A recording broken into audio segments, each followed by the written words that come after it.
আমি সত্যি জানি না এই মন্দিরে কি মাহাত্ম্য আছে। তবে এই মানে ভিডিওটি আমি কালী পুজোর দিন আপলোড করব বলে যখন ভয়েস ওভার দিতে বসলাম, আপনারা বিশ্বাস করবেন কি না জানি না, আমার পুরো বলে না রোমটে খাড়ে হয়ে যায়। মানে আমি যখন ভয়েস ওভার দিচ্ছিলাম তখন আমার মধ্যে জানি না কেমন একটা ফিলিং হচ্ছিল, আর পুরো শরীরের মানে লোম খাড়া হয়ে গেছে। তাই মানে কথায় আছে না যে বিশ্বাসে মেলায় বস্তু তর্কে বহুদূর। যে যার বিশ্বাস, এবং এই মায়ের মন্দির একেবারেই জাগ্রত। আমি এটা শুনেছি বা আমি নিজে গিয়েও ফিল করতে পেরেছি।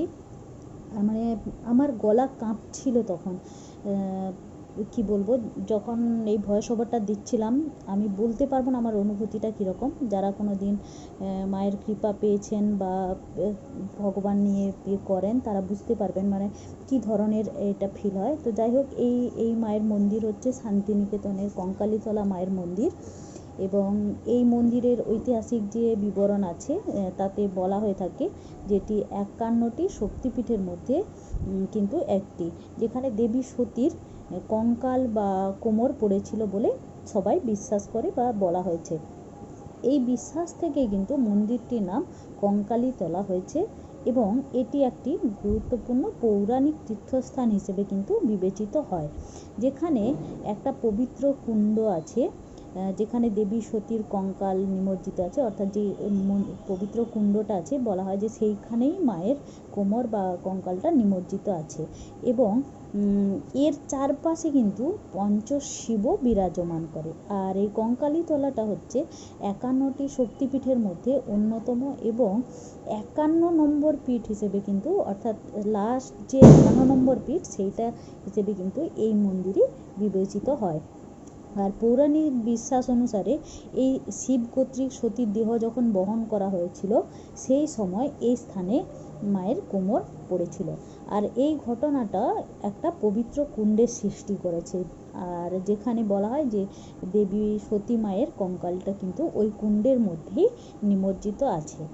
আর ভক্তরা এখনও বিশ্বাস করেন যে এই বিশ্বাস করেন বা এখানে সবাই বিশ্বাস করেন, যারা যান বা ওখানে যারা স্থানীয় তাদের কাছ থেকেও আমি শুনেছি যে এই কুণ্ডের জল পবিত্র, এবং এর মধ্যে পঞ্চশিব নিজেই কিন্তু অবস্থান করছে।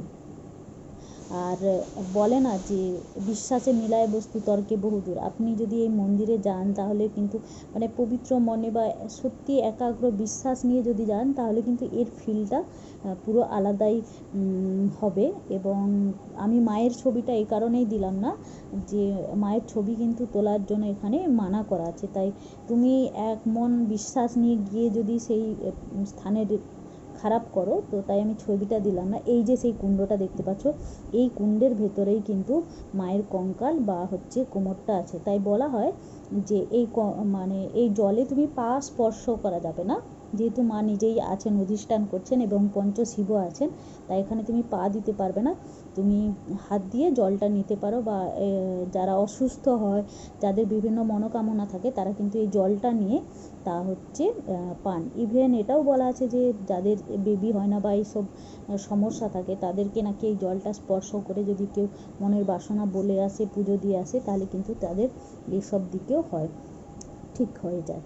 তো যে যার বিশ্বাস সে তার কাছে। তবে মানে আমার এই বিশ্বাস নিয়ে প্রত্যেকে যেও একবার।